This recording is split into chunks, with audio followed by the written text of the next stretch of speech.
I'm Graham Vexler, 56 years old. After 20 years of marriage, I thought I'd seen every storm that love could bring. But nothing prepared me for that night.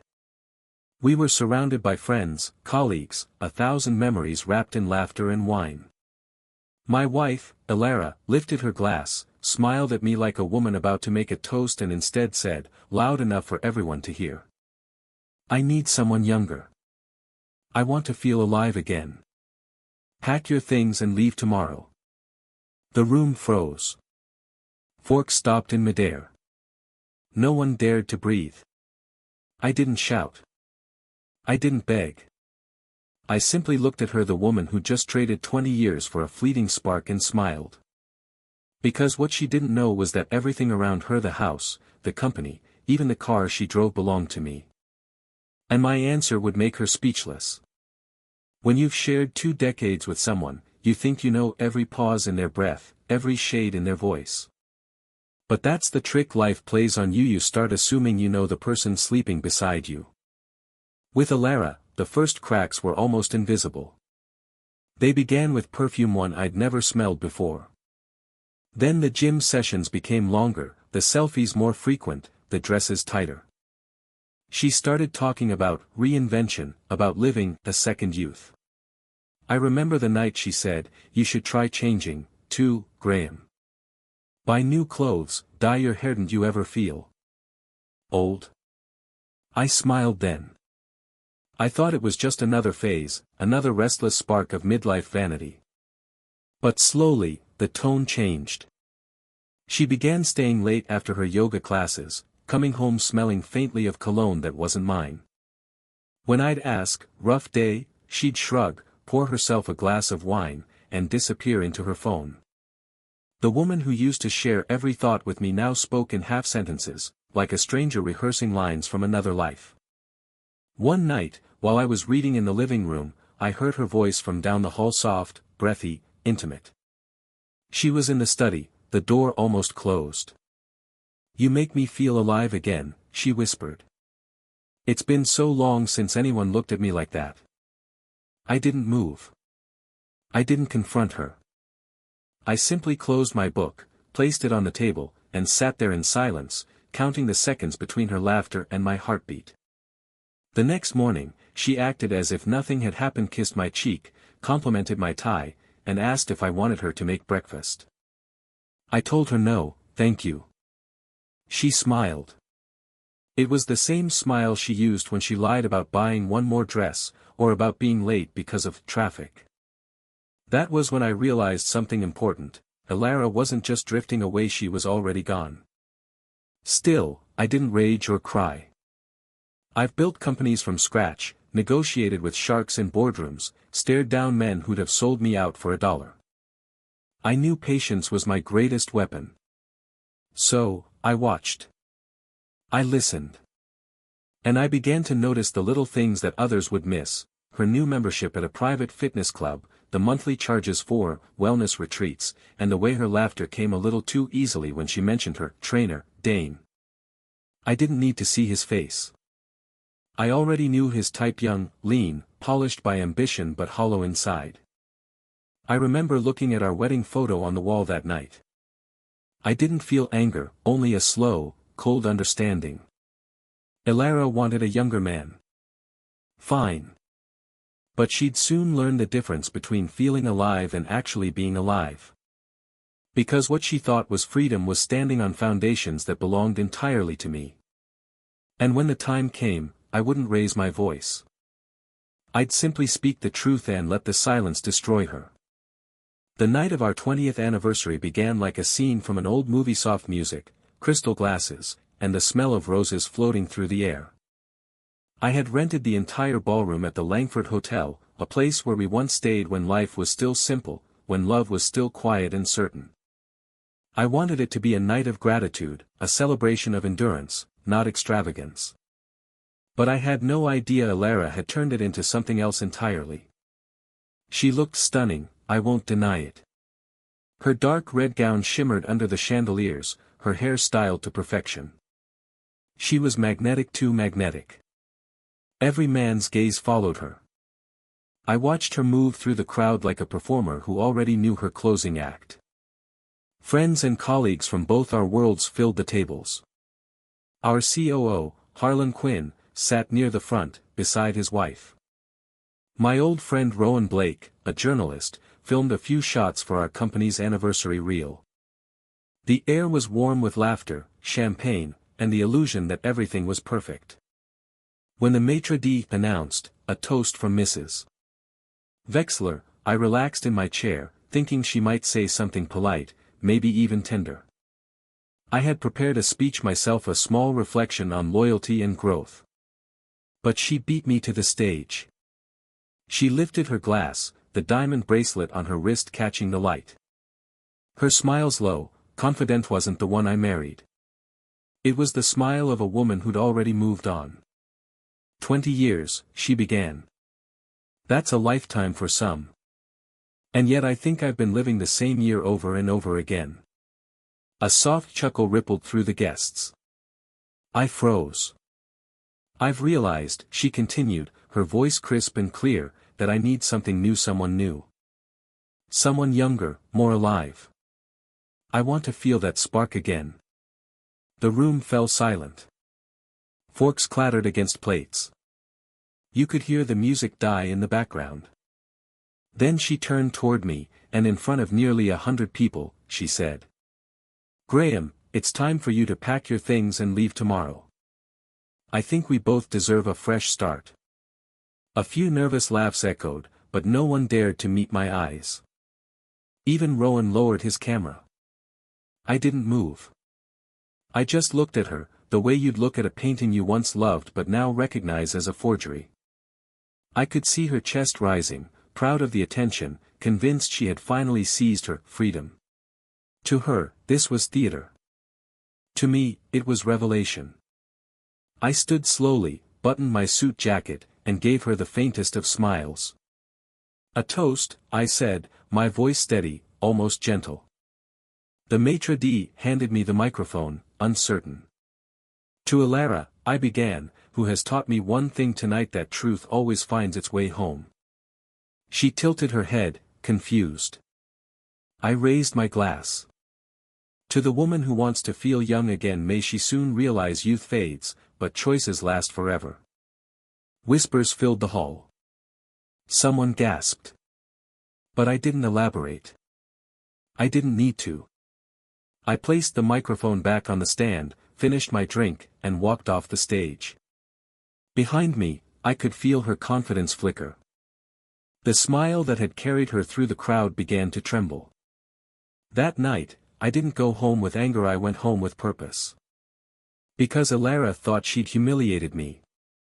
But all she had done was announce the opening move of a game she'd already lost. And when I was done, she'd understand that the man she dismissed as too old still owned everything, even the silence that followed her fall. The drive home after that night was strangely quiet. Seattle's skyline blurred through the rain-streaked window as I replayed her words in my mind, "I need someone younger." It sounded almost rehearsed, like she'd been practicing it in front of a mirror, perfecting the tone that would make her seem bold, independent, and alive. But beneath that line, I heard something else, desperation. The kind that feeds on attention and dies in silence. When I walked into our house, the one she had decorated down to every marble tile and chandelier, I didn't feel rage. I felt the weight of irony. The same home she planned to throw me out of was the one I bought, I designed, and I paid off 10 years before we even got married. People forget that love is not just emotion, it's architecture. Every promise becomes a wall, every lie a crack. I could see the cracks clearly now. I poured myself a glass of bourbon and sat in the dark living room. On the mantel, our wedding photo smiled down at me. We looked so young then, Alara, 27, glowing with ambition, and me, 36, still building what would one day become Vexler Technologies. She had been there in the early days. Back then, she was charming and clever, full of ideas about branding, colors, campaigns. We worked side by side in a rented garage with peeling paint and a coffee maker that barely functioned. I believed we were a team. When the company finally took off, Elara became the face of our success story. Magazines loved her. The visionary wife behind the cybersecurity tycoon. I didn't mind, the spotlight seemed harmless. She earned her comfort. Or so I thought. But comfort, for some people, is poison. The more she had, the more she wanted. Designer clothes, private clubs, wellness retreats that cost more than an employee's annual salary. I didn't say no, I simply kept working, building, investing. I remember when she first asked to put her name on the house deed. She'd smiled sweetly, tracing her finger along my wrist, saying it was just a formality. I had laughed, promised I'd think about it, then conveniently forgot. My attorney, Harlan, had warned me years earlier, never mix your heart with your holdings, Graham. I hadn't realized how right he was until now. The next morning, I checked our joint accounts. As expected, nothing had changed yet. No transfers, no suspicious withdrawals. She was waiting, probably thinking she could drag me through a divorce later and carve out her share. But there was one thing she didn't understand: the house, the vehicles, even the lake cabin, they were all under the Wexler family trust, a structure built long before she became Mrs. Wexler. She had no claim, not legally, not financially. And the company? Every share, every patent, every line of code was mine alone. She had glamour, I had substance. She had beauty, I had control. Still, I couldn't help but wonder, when did we lose us? Was it during the 10th year, when she began chasing youth instead of meaning? Or the 15th, when she started treating love as something to be measured in compliments and followers? I finished my drink and stared at her empty chair across the table. The space she left behind was colder than I expected. You wanted freedom, Elara, I murmured to the quiet house. You'll get it. Just not the kind you imagined. Because I wasn't going to fight her in anger. I was going to end this like a gentleman with a plan. And when the plan unfolded, she wouldn't just lose me. She'd lose the world she thought she owned. 2 weeks passed after the anniversary fiasco, and Elara behaved as if nothing had happened. She still wore her diamond rings, still drank her morning latte with cinnamon, still left a trail of expensive perfume everywhere she went. The only difference was that now, she barely looked at me. Maybe she thought I'd moved out already, or that I was too humiliated to fight back. She underestimated me.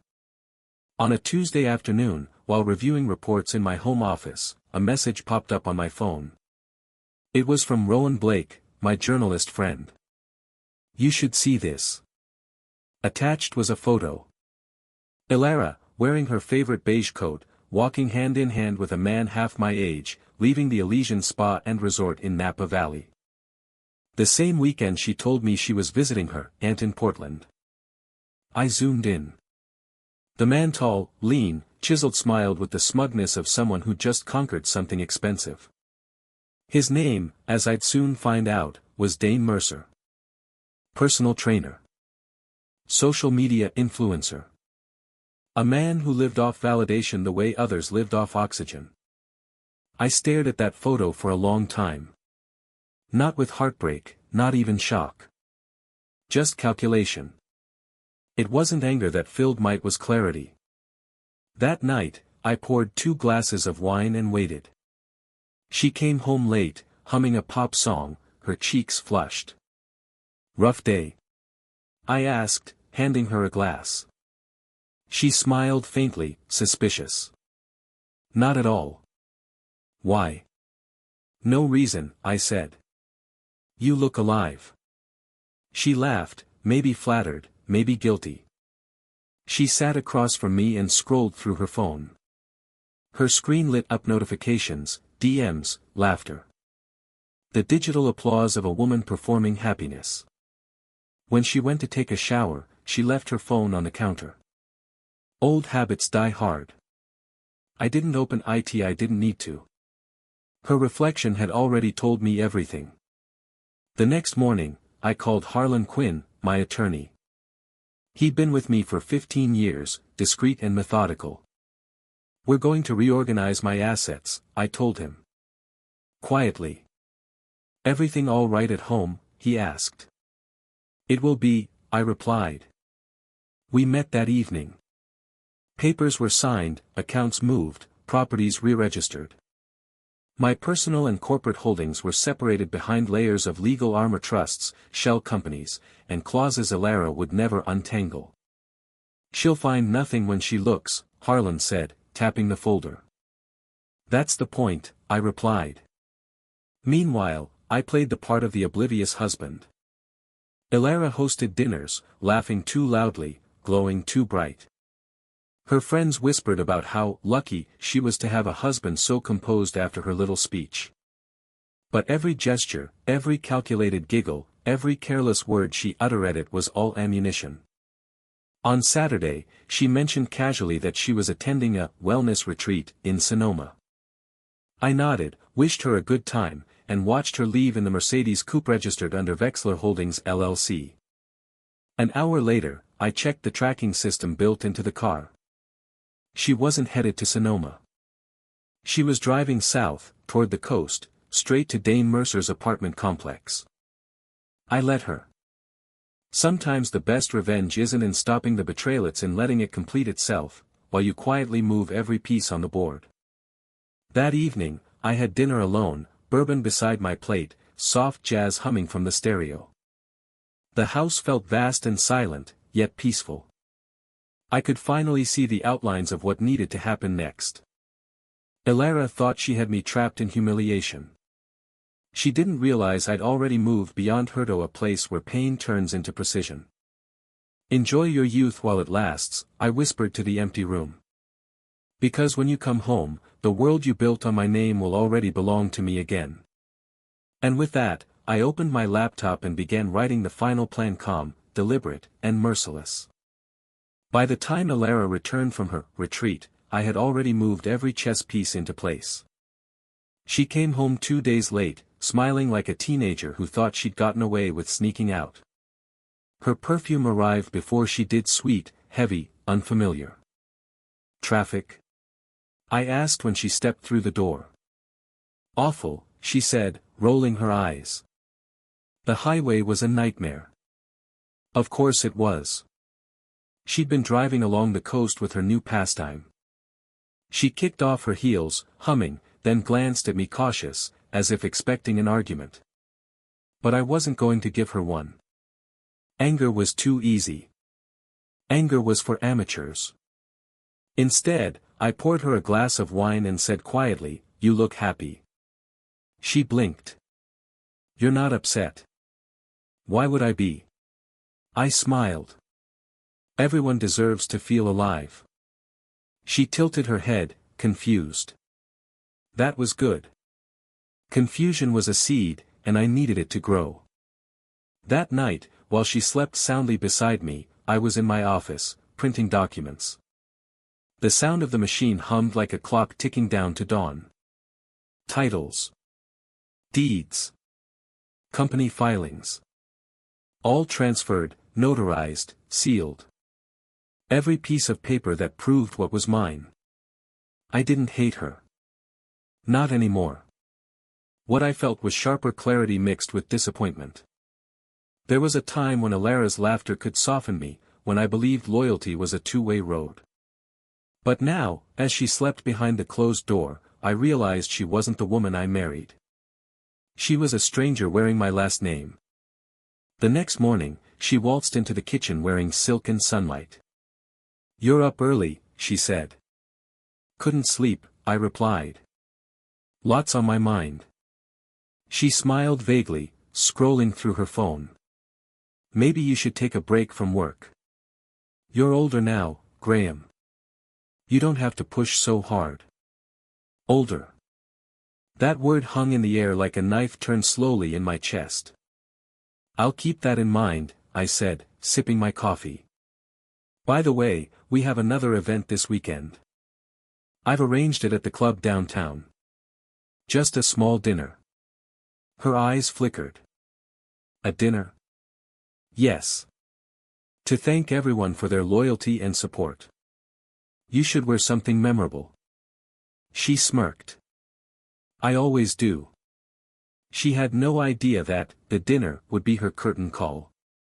That afternoon, I met with Clara Wynne, my financial advisor and one of the few people I still trusted. You're really going through with it? She asked. It's already done, I said. Tomorrow, she'll see exactly what she threw away. Clara studied me for a moment. You don't look angry. I'm not. I'm just finished. When I got home that evening, Elara was in front of the mirror, trying on dresses. She turned toward me with that effortless grace that once made me proud. What do you think? Red or black? Red, I said. It matches your kind of danger. She laughed. You sound jealous. Not at all, I replied. Tomorrow will be unforgettable. I want you to shine.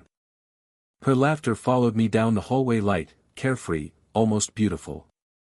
In my study, I opened the drawer where I'd placed everything, the trust certificates, the asset list, and the final document that confirmed her exclusion from the estate.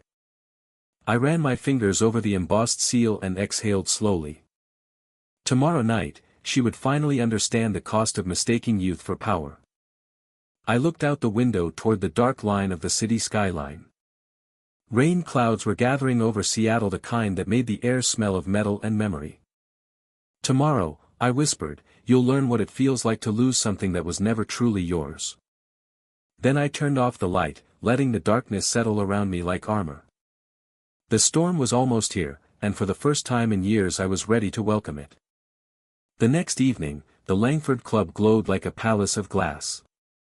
Gold lights shimmered across the marble floors, violins played softly from a corner, and the scent of champagne floated through the air. It was the kind of event Elara lived for: attention, applause, admiration. She'd spent the entire morning at the salon, returned home hours later with perfect curls, and stepped out of the car wearing a crimson silk gown that clung to every line of her confidence.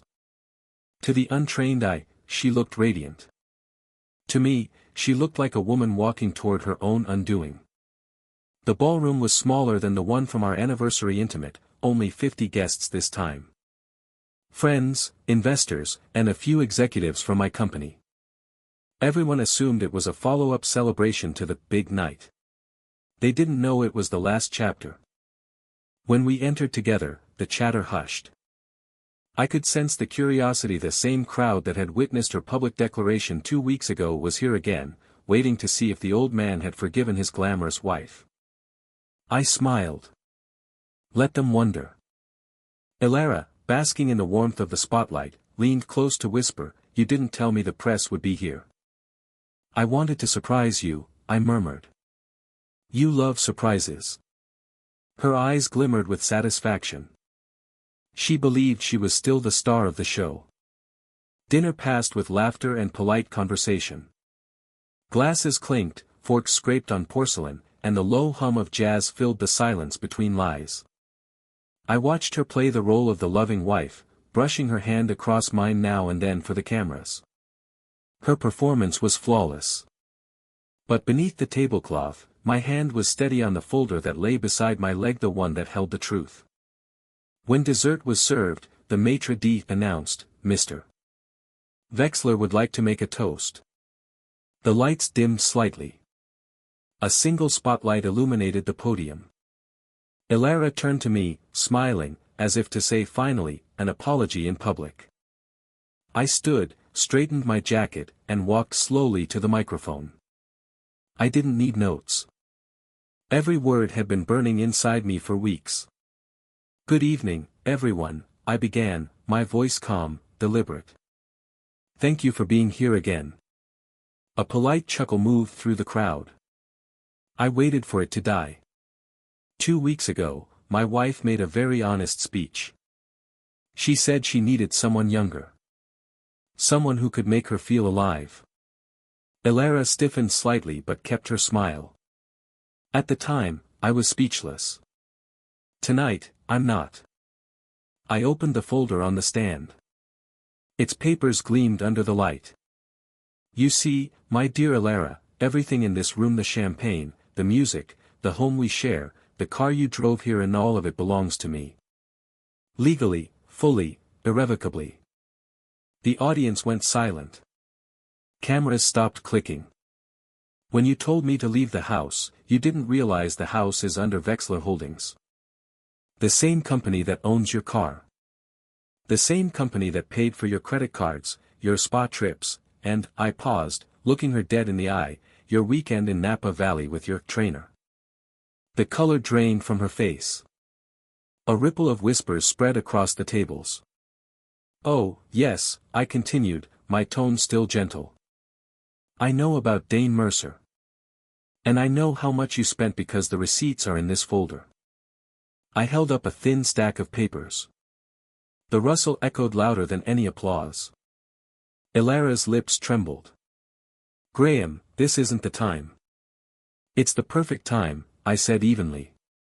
You wanted a stage, remember? You've got one. I turned toward the guests. Ladies and gentlemen, I've learned something valuable. Love doesn't die, it simply changes its address. Sometimes it moves from the heart to the mind. And once it lives there, it becomes strategy. A few people gasped, others stared in awe. So tonight, I'm granting Ilara what she's always wanted: freedom. I lifted my glass. To youth, to passion, and to realizing that what you thought you owned was never yours. Then I drank. Slowly, deliberately. The silence that followed was deafening. Ilara rose from her chair, shaking. You're humiliating me. No, I said softly. You did that yourself. I'm just finishing the story. She looked around, searching for allies, but every eye had turned away. Even her closest friends couldn't meet her gaze. I stepped down from the podium and placed the folder in front of her. Inside, you'll find the title deeds, financial transfers, and one last Tina notice of separation. Signed. Effective tomorrow. She didn't open it. She just stared at me, her hand trembling above the cover. You think this makes you powerful? She whispered. I leaned closer. No. It just makes me free. I turned, nodded to the maitre d', and walked toward the exit. Behind me, the guests sat in stunned silence, watching the queen of the night crumble under the weight of her own performance. As I reached the door, I heard the clatter of a glass hitting the floor and the faint sound of someone sobbing. But I didn't look back.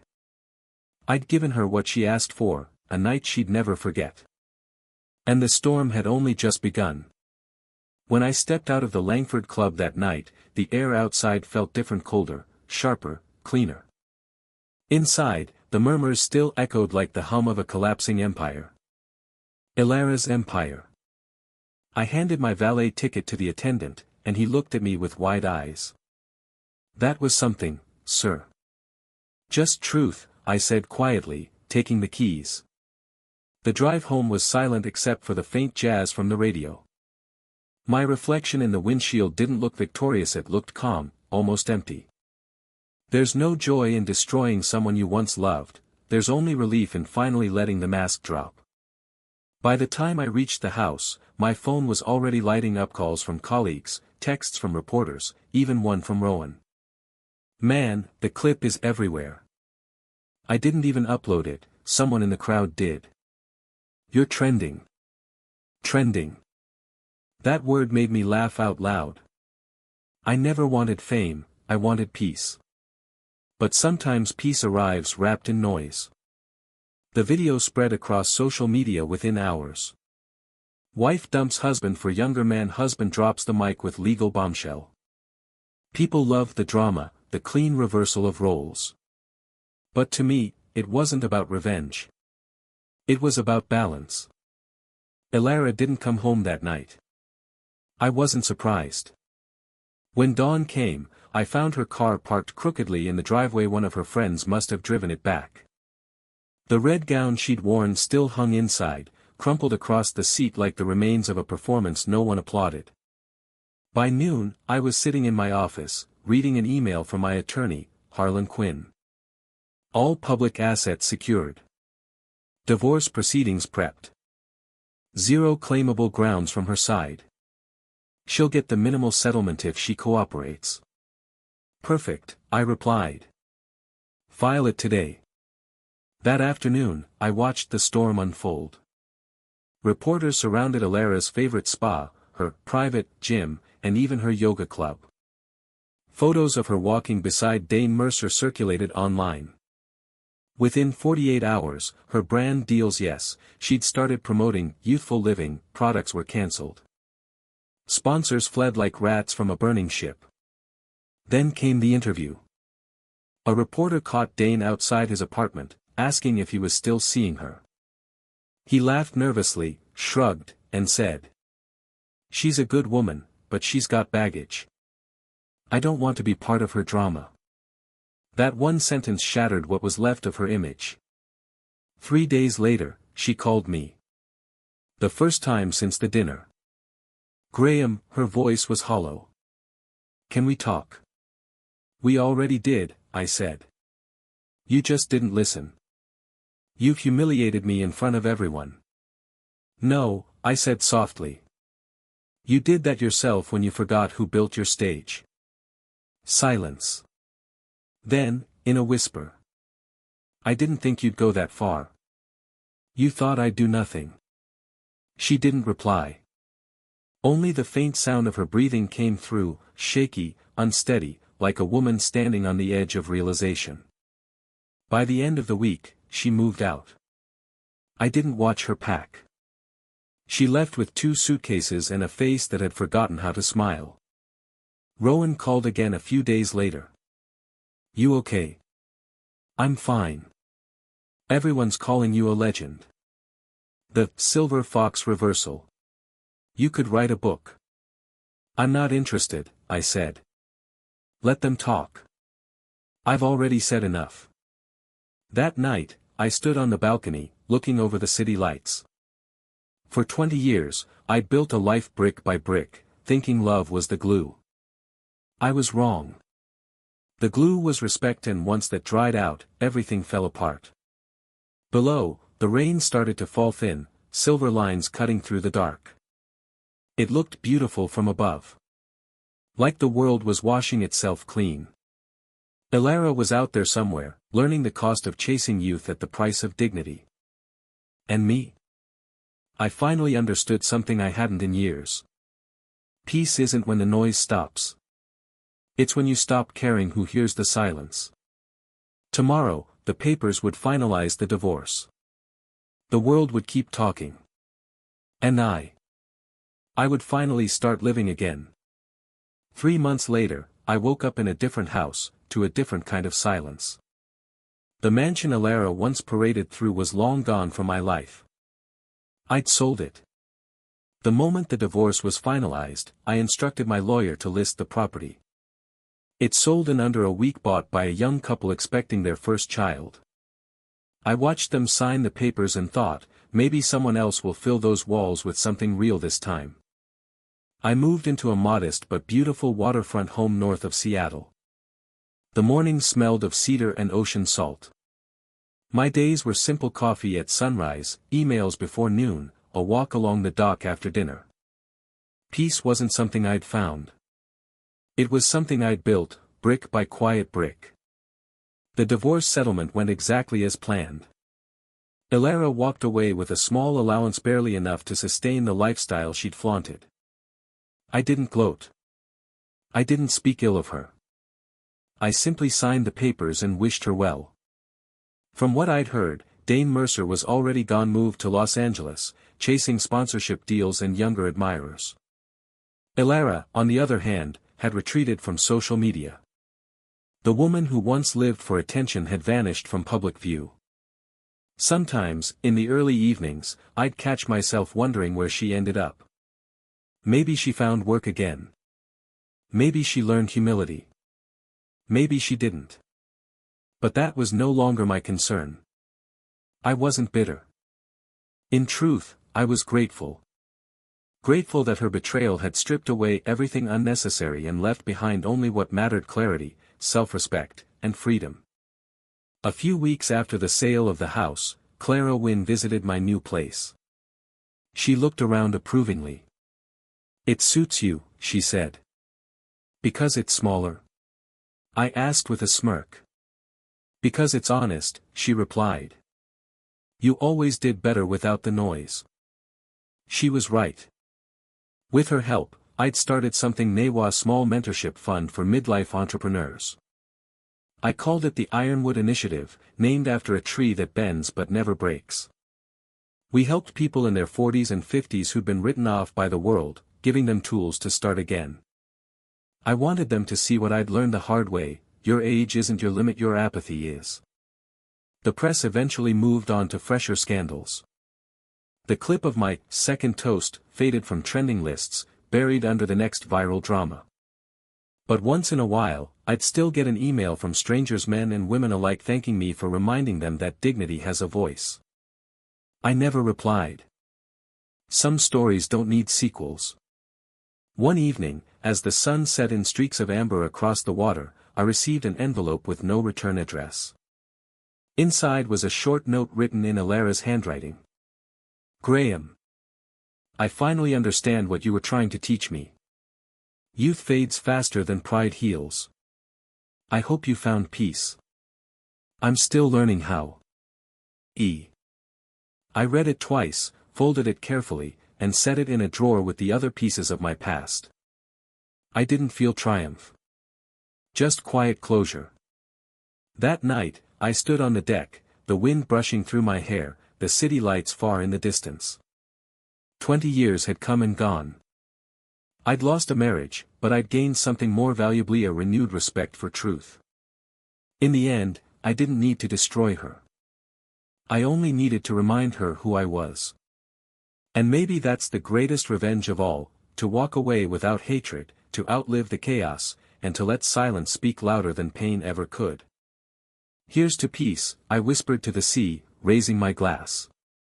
And to every storm that taught me how to stand still.